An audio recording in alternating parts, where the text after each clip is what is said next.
The crystal chandeliers of the Grand Astoria ballroom dripped light like frozen tears, each one a silent witness to the evening's curated opulence. But for Aurelia Rourke, the light felt like an interrogation lamp. Standing in the shadows of a marble column, the cool stone a stark contrast to the fire in her veins, she watched her husband, Cassian, the titan of tech, laugh with a woman who was not her. The woman, Selena, a model with eyes as sharp as the diamonds at her throat, clung to his arm, her presence a declaration. This wasn't just a rumor anymore. It was a spectacle. And as Cassian raised a glass, his mistress shimmering under the spotlight he had so deliberately placed her in, Aurelia knew the life she had built was about to shatter. The invitation had been embossed with the Rourke Industries corporate logo, a stylized falcon in mid-flight, rendered in gold leaf on cream-colored cardstock that felt as heavy as a tombstone in Aurelia's hands.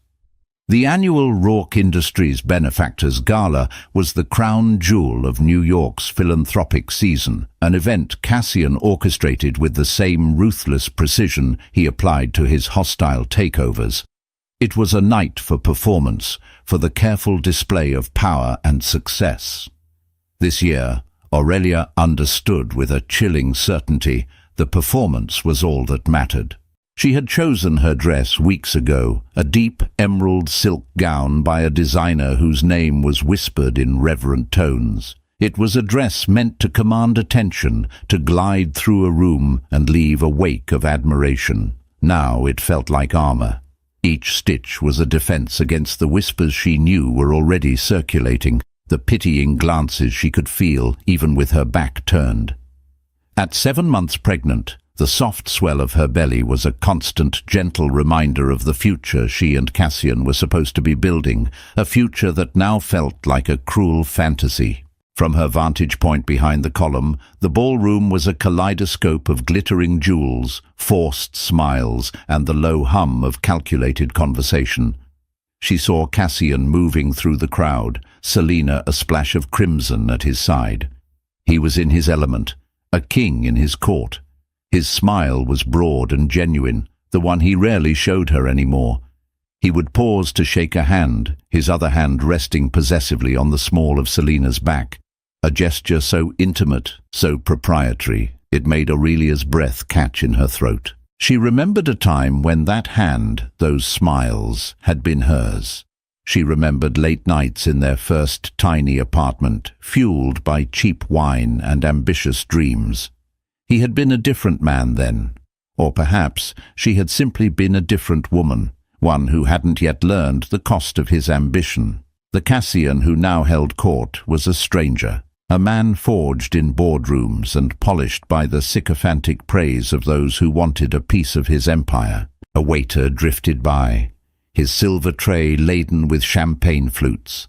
Aurelia took a glass of sparkling water, the cool bubbles doing little to soothe the acid churning in her stomach. She caught the eye of Ophelia Grant, a woman whose family tree had deeper roots in New York soil than the ancient oaks of Central Park. Ophelia offered a smile that was a masterpiece of polite sympathy, a look that said, "Oh, you poor dear, we all know." Aurelia's fingers tightened around her glass. She would not be their tragic heroine. She would not be the weeping wife, the collateral damage of a billionaire's midlife crisis. The memory of her last conversation with Cassian, 2 days prior, played in her mind on a torturous loop. She had confronted him, her voice shaking but firm. The evidence, a credit card statement filled with lavish gifts she had never received. Hotel receipts from cities he was never supposed to have been in, laid out on their marble kitchen island. "It's just a distraction, Aurelia," he had said, his tone dismissive, his eyes not even lifting from his tablet. "It means nothing. You're getting emotional. It's the hormones." The condescension had been a slap in the face, more painful than any admission of guilt. He hadn't even bothered to lie well. He had reduced her, their marriage, their unborn child, to a hormonal inconvenience. He had made it clear that she was a part of the architecture of his life, a beautiful, necessary fixture, but one that could be ignored when a more amusing diversion presented itself. "She will not be at the gala, Cassian," Aurelia had stated, her voice low and dangerous. "I will not be humiliated in front of our friends, our colleagues, the entire city."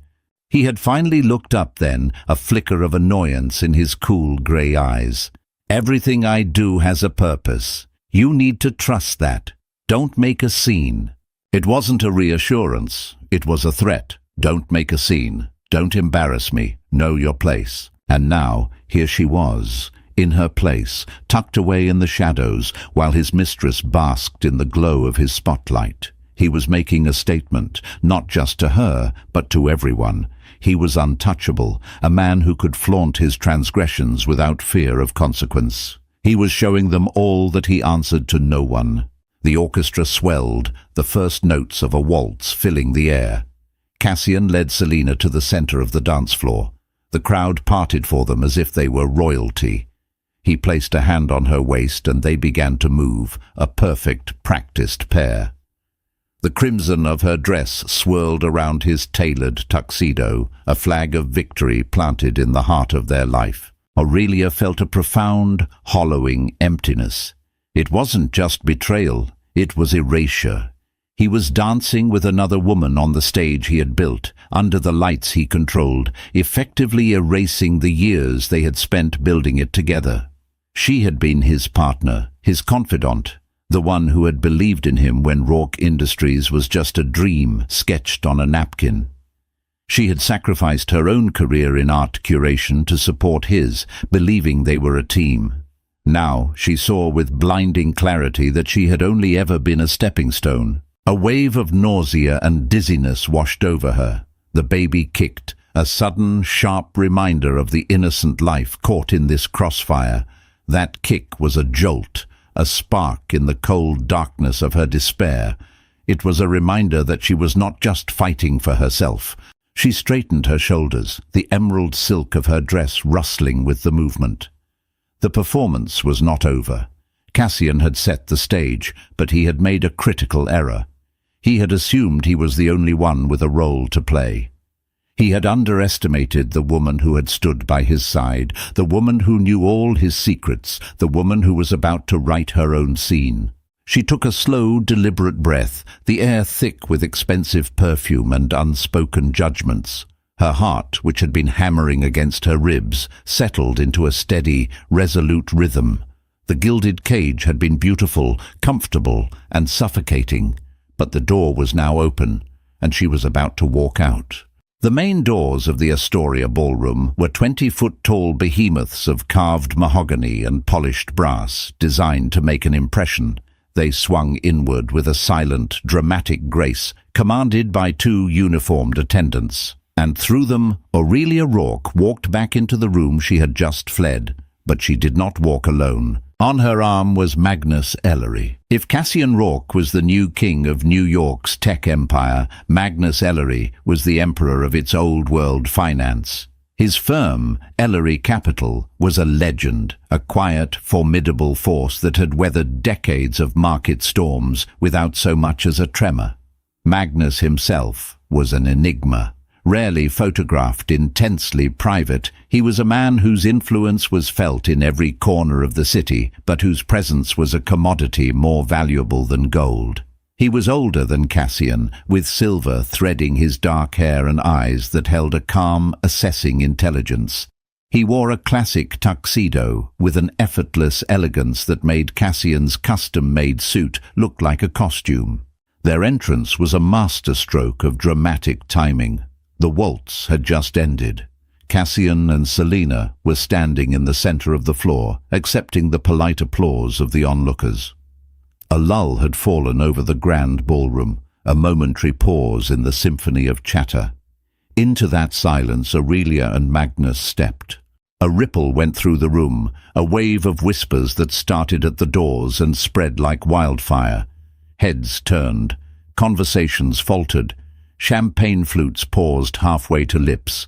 It was as if a different, more powerful magnetic pole had suddenly asserted itself. Aurelia felt the shift in the room's energy as a physical force. She kept her head high, her expression serene, a stark contrast to the maelstrom of emotions inside her.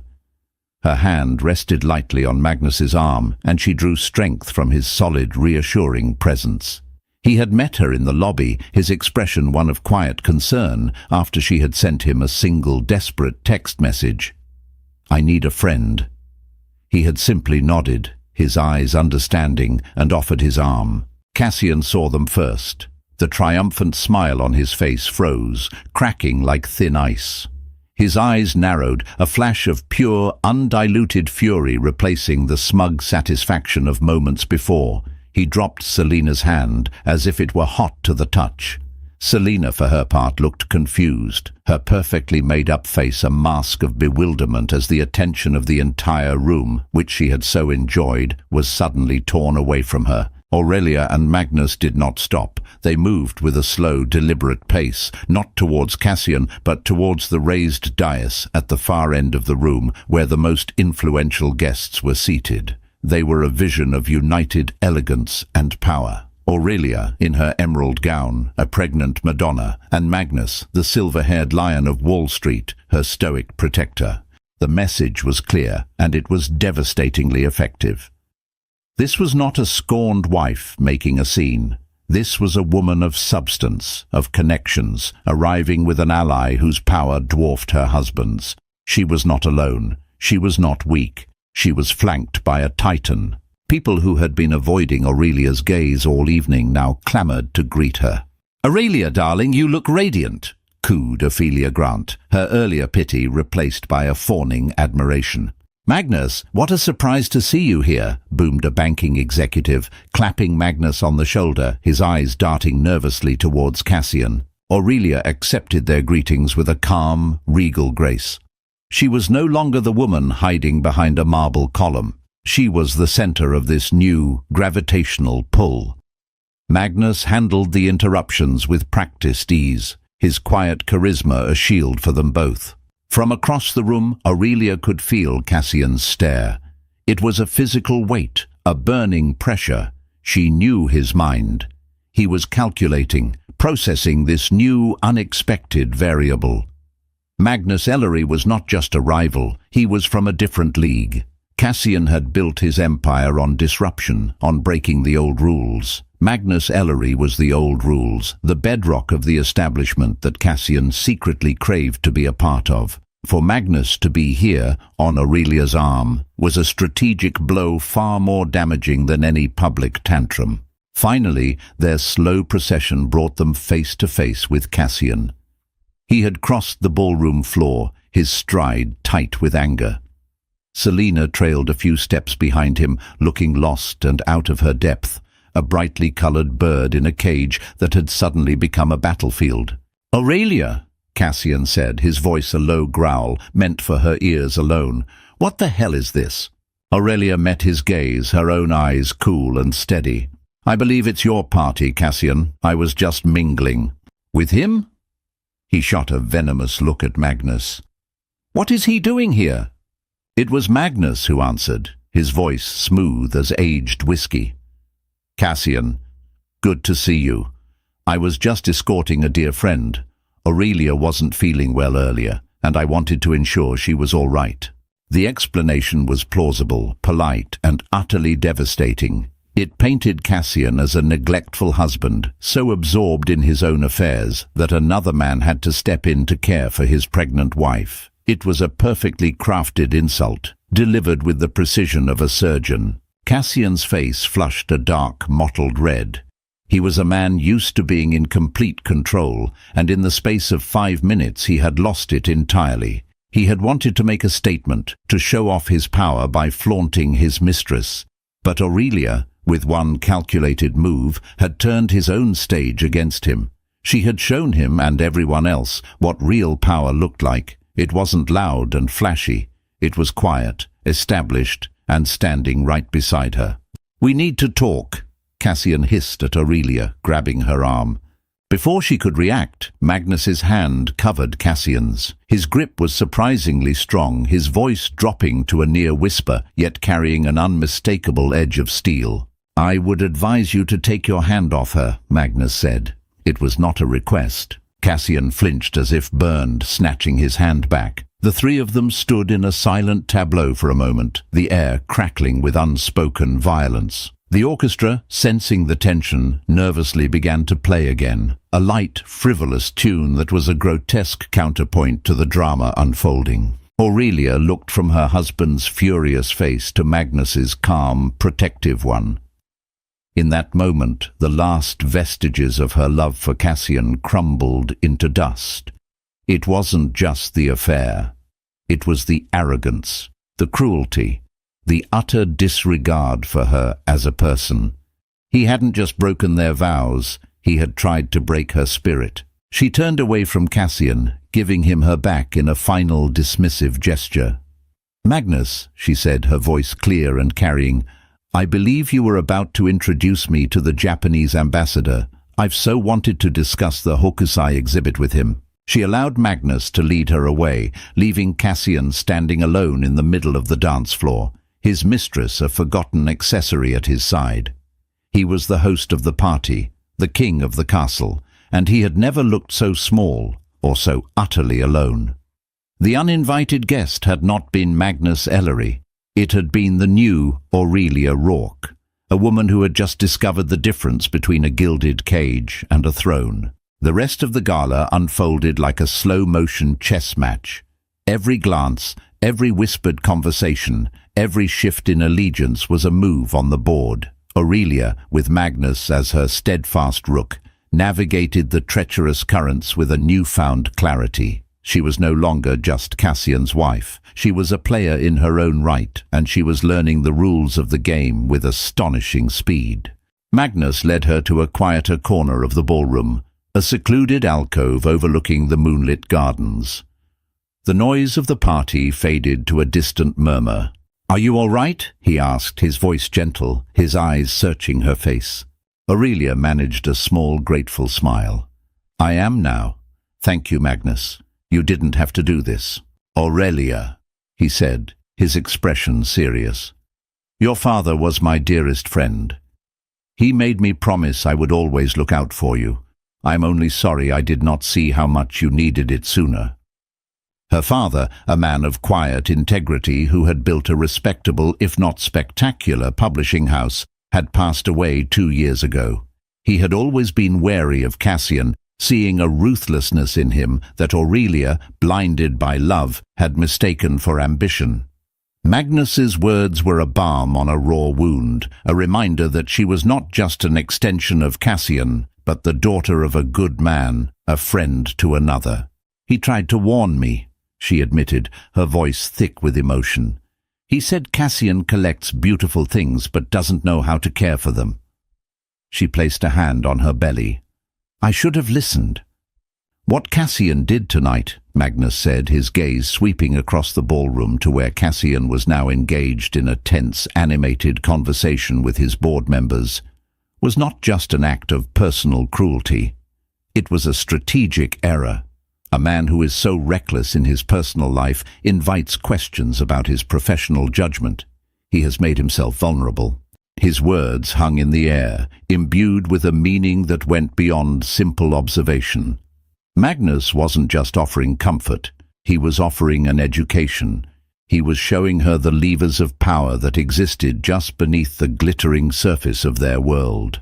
Meanwhile, Cassian was attempting to do damage control. He had dispatched Selina to a waiting car with a curt, dismissive word, her fantasy evening ending in abrupt humiliation.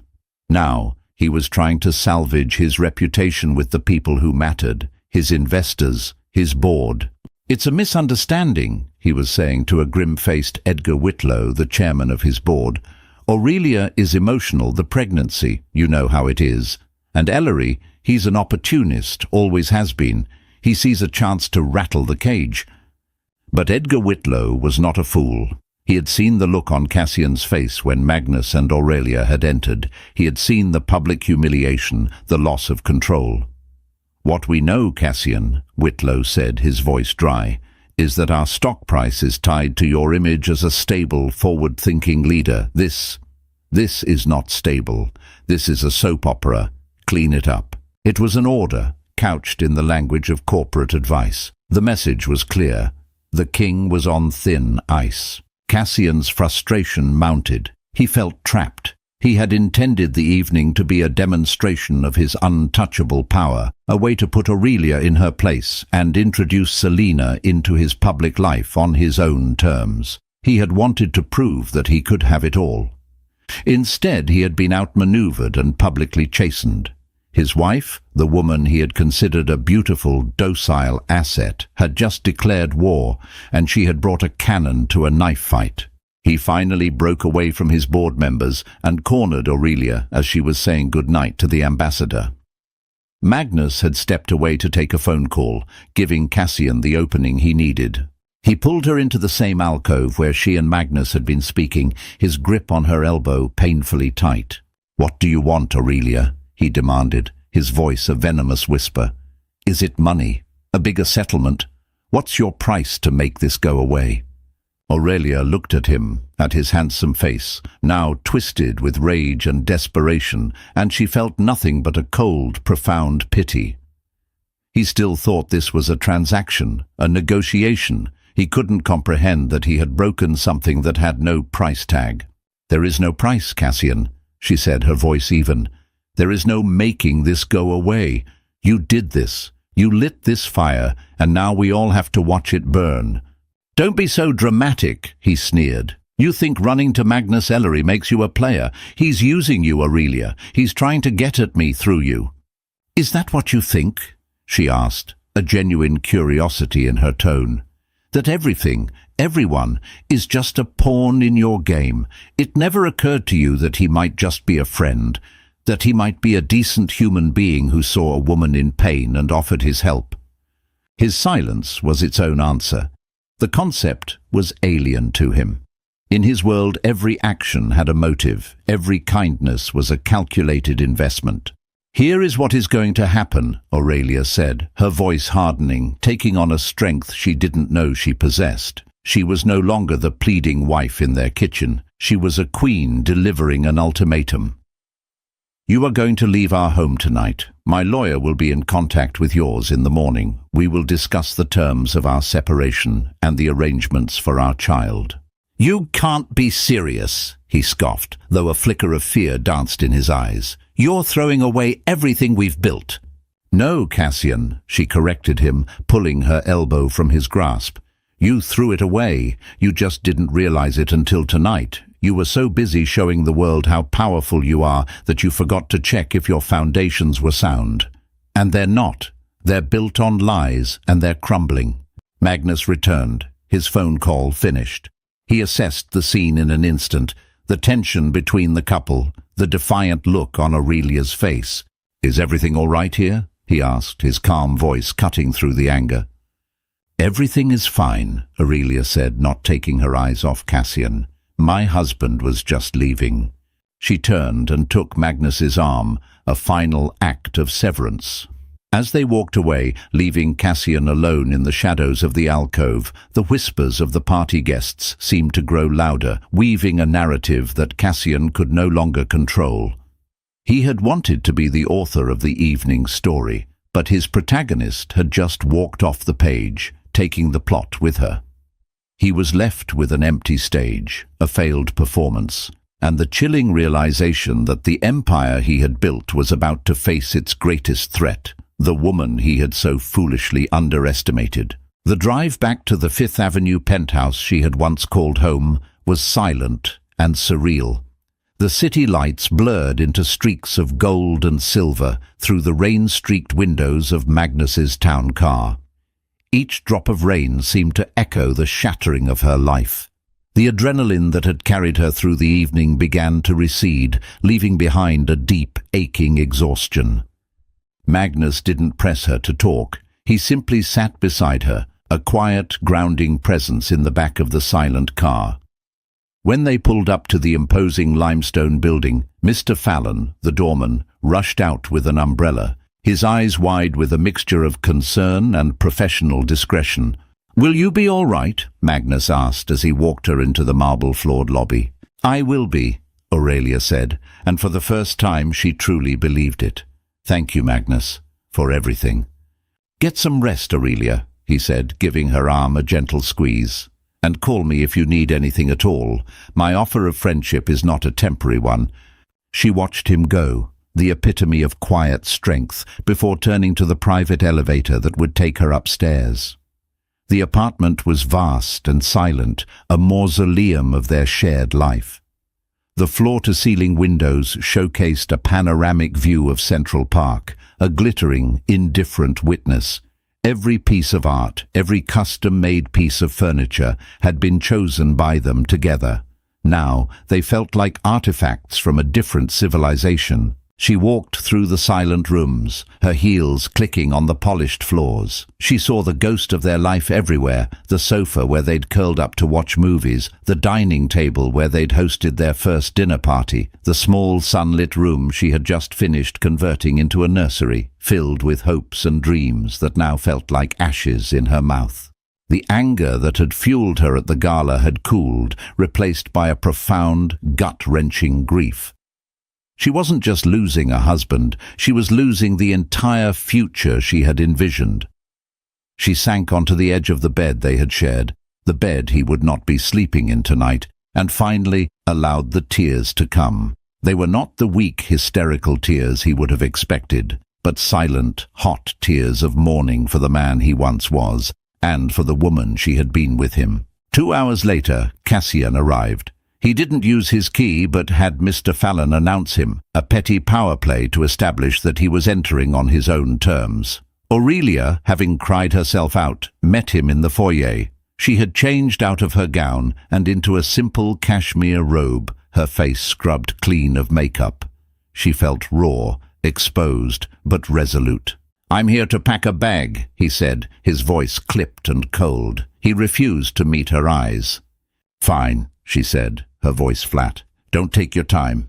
He brushed past her, his familiar scent, a mix of expensive cologne and something uniquely him, assaulting her senses, a cruel reminder of the intimacy they had lost. She followed him into their bedroom and watched as he pulled a suitcase from the cavernous walk-in closet. He moved with an angry, jerky energy, yanking clothes from hangers, throwing them into the bag without care. "You've really done it this time, Aurelia," he said, his back to her. "You couldn't just handle this privately. You had to put on a show, humiliate me." The hypocrisy was so astounding it was almost laughable. "I humiliated you?" she asked, her voice dangerously quiet. "You flaunted your mistress at your own gala, in front of everyone we know, while your pregnant wife stood in the corner. But yes, Cassian, please, tell me more about how I was the one who humiliated you." He spun around, his face a mask of fury. "That was business. It was a message to my competitors, to the board. It was about showing strength." "Strength," she repeated, the word tasting like poison. "You think cruelty is strength? You think betrayal is a power move? My God, who have you become?" "I am the same man I have always been," he shouted, his voice echoing in the vast room. "The man who built all of this." He gestured wildly at the opulent surroundings. "You were happy enough to enjoy the fruits of my labor, to live in this penthouse, to wear the jewels, to be Mrs. Rourke." "I was happy to be your partner," she shot back, her voice rising to match his.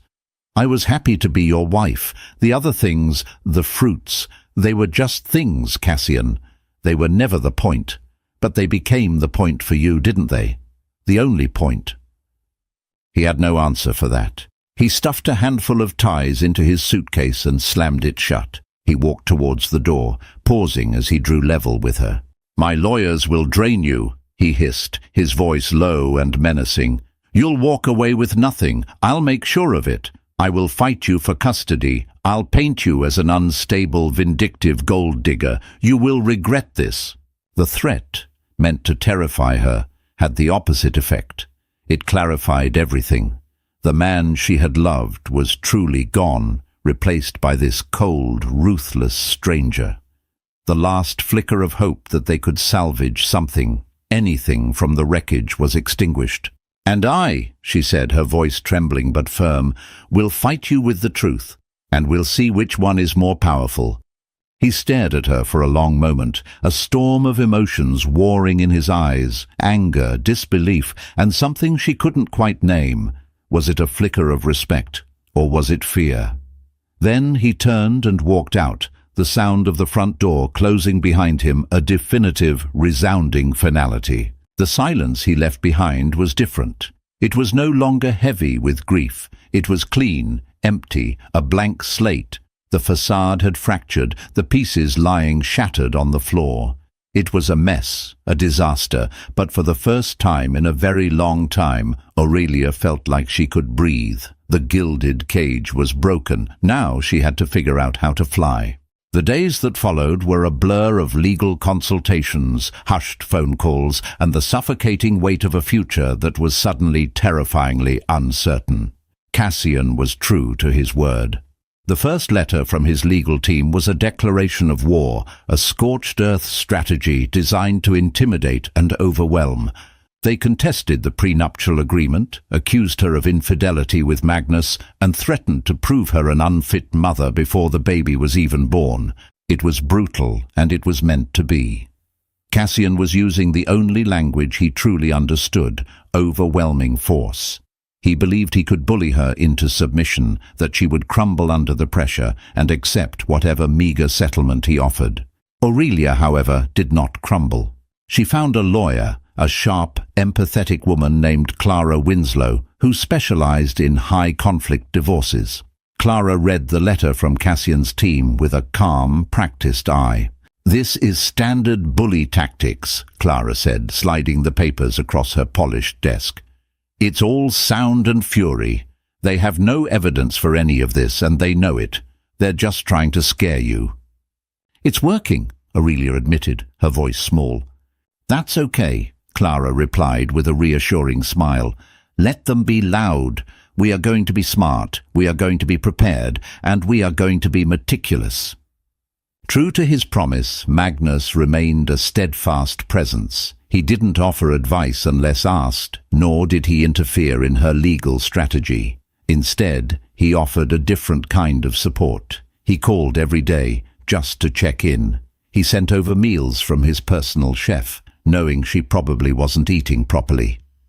And one afternoon he invited her to his office. Ellery Capital was located in a historic downtown building, its offices a quiet sanctuary of dark wood, old leather and priceless art. It was a world away from the sterile glass and steel aesthetic of Rourke Industries. "I wanted to show you something," Magnus said, leading her not to a boardroom but to a small private gallery at the back of his office suite. The room was filled with paintings from the Impressionist period, her personal passion and the subject of her graduate thesis. There were minor works by Monet, a stunning charcoal sketch by Degas, and a small, vibrant Pissarro that made her gasp. I don't understand," she stammered, overwhelmed. "This was my wife's collection," Magnus said softly. "She passed away 10 years ago. She loved this period, just as you do. She was a curator before we married." Aurelia looked at him, seeing for the first time the deep lines of a grief long carried. "I'm so sorry, Magnus. She was a brilliant woman," he continued, his eyes distant. "But she gave it all up for me, for our family. And while she never said she regretted it, I always did. I felt I had taken something vital from the world by keeping her to myself." He turned to face her, his expression earnest. "You have that same light in you, Aurelia. That same passion. I saw it years ago when you gave that lecture at the Met. Don't let Cassian or this ugly divorce extinguish it." He then made her an offer that stunned her. He was on the board of a foundation that was looking to fund a new, independent art advisory service for emerging collectors. It required someone with expertise, a good eye, and the ability to build a business from the ground up. "I can't," she said immediately. "I have no experience running a business, and with the baby—" "Nonsense," Magnus said gently. "You have the most important things, knowledge and passion. The business acumen can be learned. I can help with that. And as for the baby, you will be your own boss. You can build the business around your life, not the other way around. It's just an idea, a proposal to consider. The foundation needs a strong one by the end of the month." She left his office that day with her head spinning. It was a lifeline, a path back to the woman she had been before she became Mrs. Rourke. The thought was both exhilarating and terrifying. Cassian had always handled the business, the finances. She had been sheltered from that world, a fact he was now using as a weapon against her, painting her as a naive woman incapable of managing her own affairs. For a week she wrestled with the idea. She read and reread the documents Magnus had given her. She spent hours in the nursery, her hand on her belly, talking to the child within. Could she do this? Could she be a mother and an entrepreneur? The turning point came during a deposition with Cassian's lawyers. They were relentless, questioning her about every expense, every trip, every friendship, trying to twist her life into a narrative of greed and frivolity. "Mrs. Rourke," one of the lawyers said, his voice dripping with condescension, "isn't it true that you haven't held a paying job in over 7 years? That your entire lifestyle has been funded by your husband?" In that moment, something inside her solidified. The fear and doubt were burned away by a sudden, fierce flame of anger. She looked the lawyer directly in the eye, her voice calm and clear. "Isn't it true, counsel," she countered, "that for 7 years I have managed multiple properties, organized dozens of high-level corporate and philanthropic events, and served as an unofficial advisor and hostess for my husband's company, all of which directly contributed to the success you are now trying to deny me a share of? My work may not have come with a paycheck, but I assure you, it was work."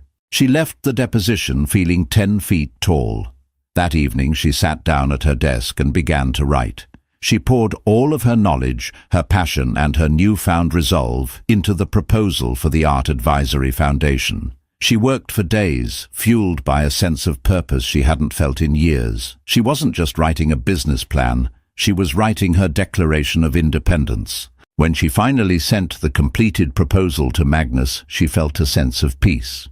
Whatever happened with the foundation, whatever happened with the divorce, she had taken the first step. She was no longer just reacting to Cassian's attacks. She was building something of her own. She was discovering a different kind of strength, one that didn't come from a famous last name or a billionaire's bank account, but from the quiet, unshakable belief in her own worth. Cassian Rourke was not accustomed to losing. He inhabited a world of his own making, a world governed by his rules, where his will was the primary force of nature. Yet, in the week since the gala, he felt a disorienting, infuriating sense of being perpetually off balance. He was winning by all the metrics he understood. His legal team was a pack of sharks, systematically attempting to dismantle Aurelia's life. His PR team was spinning the narrative of a beloved tech genius betrayed by a grasping, unstable wife. He had Selena installed in a lavish apartment, a beautiful distraction from the ugliness of the divorce. And yet none of it felt like a victory. He sat in his temporary residence, a sterile corporate apartment that felt more like a hotel suite than a home. It was sleek, modern, and utterly devoid of personality. It was a reflection of his current life, impressive on the surface, but hollow at the core. He was surrounded by the trappings of his success, but he was profoundly, miserably lonely. The nights were the worst. In the Fifth Avenue penthouse, even in their anger, there had been the quiet presence of Aurelia, the shared history that filled the spaces between them. Here, there was only a vast, echoing silence. He would find himself listening for the sound of her soft footsteps, the murmur of the television in the other room, the scent of the tea she drank before bed. The absence of these small things was a constant, dull ache. His relationship with Selena, which had seemed so thrillingly illicit, so liberating, was beginning to show its cracks. The excitement of the affair had been in the risk, the secrecy, the conquest. Now that she was simply available, the thrill was gone. Their conversations were shallow, circling around her modeling gigs, gossip about people he didn't know, and her endless desire for shopping. She was beautiful, attentive, and utterly boring. She was a reflection of his ego, but she could not challenge him, could not understand the complex pressures of his world. She could not, he was realizing with a growing sense of dread, hold a candle to his wife. The professional fallout from the gala was more significant than he had anticipated. While his board had publicly stood by him, the private conversations were tense. Edgar Whitlow had called him into his office for a frank discussion. "The market values stability, Cassian," Whitlow had said, steepling his fingers. "Your divorce is playing out on the gossip pages. Your wife is being seen all over town with Magnus Ellery. It looks messy. It looks like you've lost control of your own house. And if you can't control your own house, the question becomes, can you control this company?" The mention of Magnus Ellery was a particular point of agony. Cassian had always seen Ellery as a relic, a dinosaur of the old financial world he was making obsolete. But Ellery's quiet, strategic support of Aurelia was proving to be incredibly effective. Ellery wasn't attacking him directly. He was simply present. He was photographed with Aurelia at a charity luncheon. He was quoted in a financial journal praising a new art foundation, which, to Cassian's fury, he later discovered was being launched by Aurelia. He had laughed when his lawyer first told him about her business proposal. Aurelia, a businesswoman. The idea was absurd.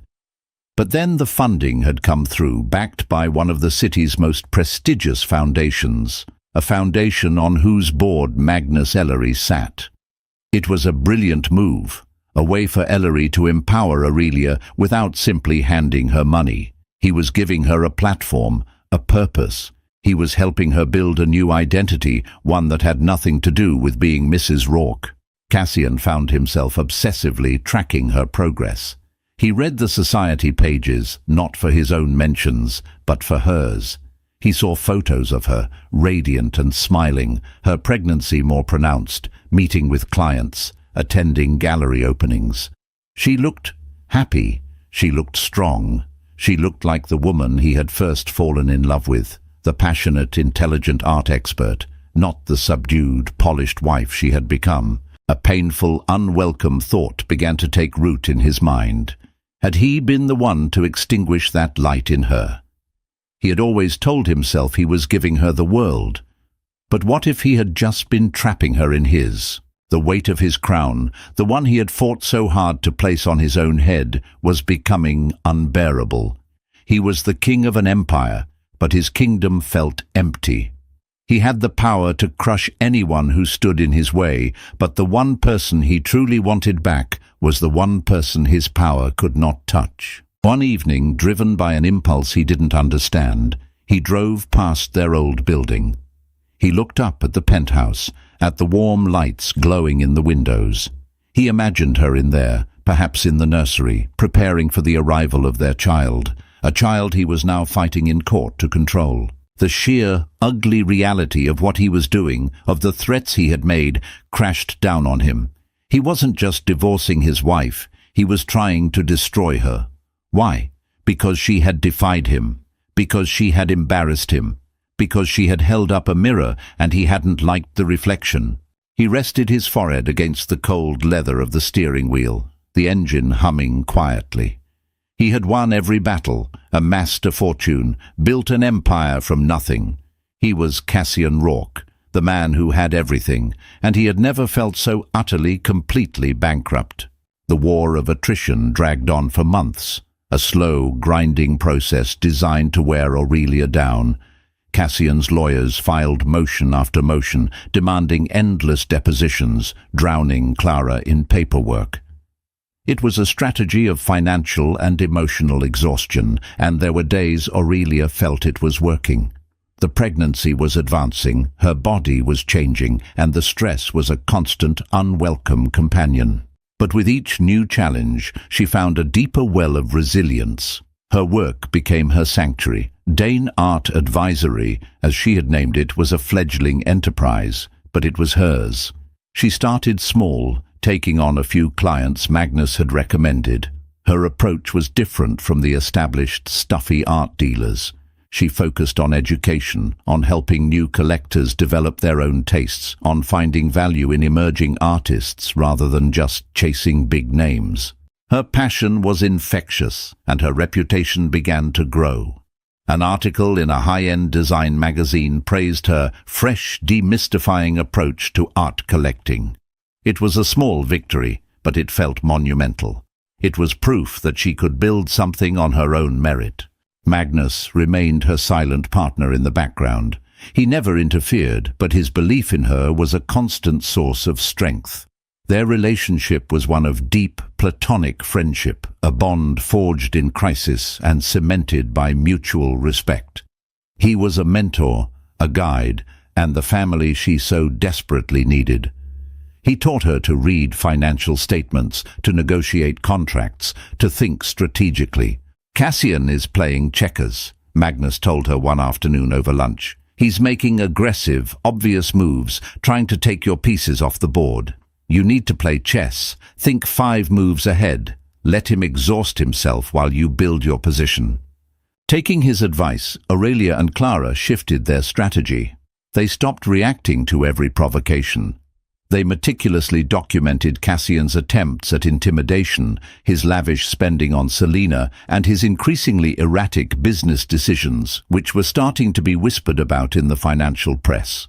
They weren't just defending, they were building a case. The long game was about more than just the divorce settlement. It was about the future, about the narrative that would be told about their separation, and about the kind of environment their child would be born into. Aurelia wanted peace, not just victory. Cassian, meanwhile, was growing more desperate. His checkers strategy wasn't working. Aurelia wasn't breaking. In fact, she seemed to be thriving. His public image was suffering, and his board was growing restless. Selena, sensing his distraction and the shift in his fortunes, was becoming more demanding, her presence more of a liability than a comfort. In a move born of frustration, he tried to hit Aurelia where he thought she was weakest, her business. He began quietly buying up pieces from the emerging artists she was recommending to her clients, artificially inflating their prices and making it difficult for her to secure works. Then he used his influence to pressure a gallery she was partnering with to pull out of a planned exhibition. It was a cruel, petty move, and it hurt. Aurelia was devastated when Iris Beaumont, the gallery owner, called, full of apologies, to cancel. It felt like a personal violation, an invasion of the one space that was truly hers. She called Magnus, her voice shaking with anger and despair. "How can he be so hateful? This has nothing to do with the divorce. This is about him not being able to stand seeing me succeed." "Yes, it is," Magnus said calmly, "and he just made his biggest mistake. He's shown his hand. He's proven that his actions are motivated by personal animus, not by any legitimate concern. He's given your lawyer a gift." Clara was ecstatic. "This is exactly what we needed," she said, her voice buzzing with energy. "This demonstrates a pattern of harassment. We can take this to the judge. This isn't just about the divorce anymore. It's about his character, and it will play very badly for him in any custody hearing." They filed an emergency motion with the court, detailing Cassian's interference with her business. It was a bold, aggressive move, the first truly offensive play they had made. They were no longer just defending, they were attacking. The hearing was set for 2 weeks before Aurelia's due date. The stakes were impossibly high. It was a high-risk, high-reward gamble. If they won, they would gain a significant advantage in the entire divorce proceeding. If they lost, they would look foolish and vindictive. As the date approached, Aurelia felt a strange sense of calm. She had done everything she could. She had built a new life for herself, piece by piece. She had discovered a strength she never knew she possessed. Whatever happened in that courtroom, Cassian could not take that away from her. He could interfere with her business, he could fight her over money, but he could no longer touch her spirit. The long game was nearing its checkmate, and Aurelia, the woman who had started as a pawn, was now positioned to take the king. The courtroom was cold and impersonal, a sterile environment for the raw, messy emotions of a life being torn apart.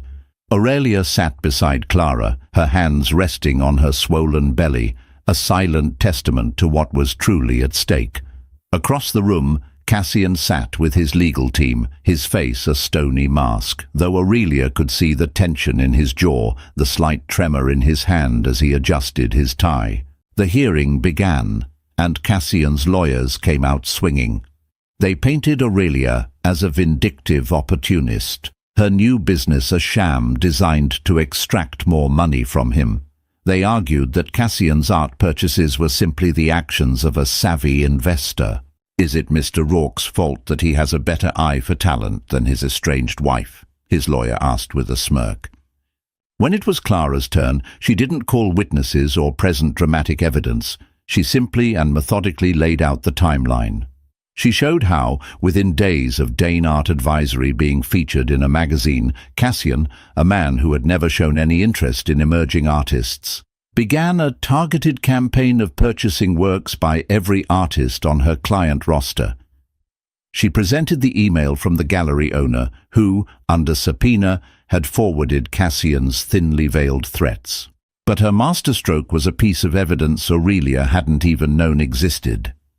Clara presented a sworn affidavit from Tessa Rowe, Cassian's former executive assistant, a woman he had fired in a fit of rage a month earlier.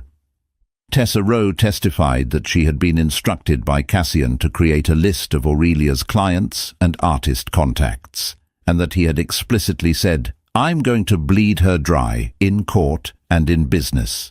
A gasp went through the courtroom. Cassian's face went pale. It was a direct quote, a clear statement of intent, and it was utterly damning. The judge, a no-nonsense woman in her 60s, looked at Cassian over the top of her spectacles, her expression one of profound disapproval. "Mr. Rourke," she said, her voice dangerously quiet, "is there anything you would like to say in response to this?" Cassian's lawyer stood up to object, but Cassian waved him down. He stood slowly, his expensive suit suddenly looking ill-fitting. He looked at the judge, at his lawyers, and then, finally, at Aurelia. For the first time, she did not see the arrogant billionaire or the ruthless corporate raider. She saw a man who was lost, a man who had burned every bridge and was now standing alone in the ruins. "Your Honor," Cassian began, his voice hoarse. He cleared his throat. "Your Honor, what my assistant said, it's true. I said it, and I did it." A stunned silence fell over the room. His own lawyers looked at him in disbelief. He continued, his gaze fixed on Aurelia, "I was angry, and I was wrong. My actions were malicious, and they were inexcusable. This has nothing to do with business. It was personal. I was trying to hurt my wife because she had hurt me, and I am sorry." He then turned to Aurelia, and for the first time in over a year, she saw the man she had married in his eyes. The vulnerability, the regret, it was all there.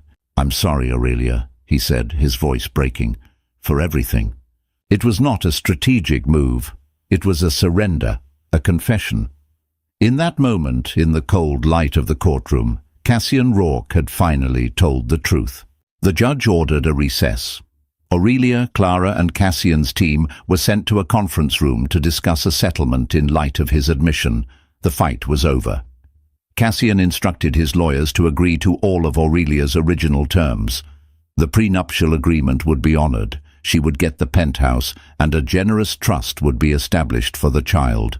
There would be no fight for custody. In the sterile conference room, after the lawyers had left them alone for a moment, they faced each other. "Why?" Aurelia asked, the single word holding a universe of questions. "Why confess now?" "Because I looked at you," he said, his voice heavy with a weariness that seemed bone-deep. "And I saw our child. And I realized that one day that child is going to ask about this, about us. And I didn't want to be the man in that story, the man who tried to destroy his mother." He took a hesitant step closer. "I lost my way, Aurelia. I got so caught up in winning, in building the empire, that I forgot what I was building it for. I forgot about us, and by the time I realized what I had lost, it was too late." The anger Aurelia had held onto for so long, the righteous fury that had fueled her, began to dissolve, replaced by a sad, quiet understanding. There was no victory here, not really. Just two people who had lost their way and broken each other's hearts. "It is too late for us, Cassian," she said softly. "But it's not too late for you to be a good father." A single tear traced a path down his cheek. He nodded, unable to speak. Redemption did not come in a blinding flash. It was a slow, painful process. But in that courtroom, with that one act of contrition, Cassian had taken the first step out of the darkness he had created. He had lost his wife, he had lost his pride, but in doing so, he had found a sliver of the man he was supposed to be. It wasn't a happy ending, but it was a real one. It was the beginning of a different kind of story, one of co-parenting, of forgiveness, and of two separate futures, forever linked by the child who was about to enter the world. The shadow of redemption was long, but for the first time there was a glimmer of light. From the ashes of a spectacular betrayal, a new life was forged. Aurelia Dane, once a billionaire's wife, became the architect of her own destiny, proving that true wealth isn't measured in dollars, but in resilience. Cassian, humbled and broken, began the long, arduous journey of rebuilding not his empire, but his character, learning that fatherhood required a strength that money could not buy. Their story is a reminder that even in the darkest of nights, the dawn will eventually break, and that the end of one chapter is often the beginning of a much better one. We hope you were moved by this story of heartbreak, strength, and redemption. If you enjoyed this journey, please give this video a thumbs up, share it with someone who loves a powerful story, and don't forget to subscribe to our channel for more emotional fiction every week. Click the notification bell so you never miss an update. Thank you for watching.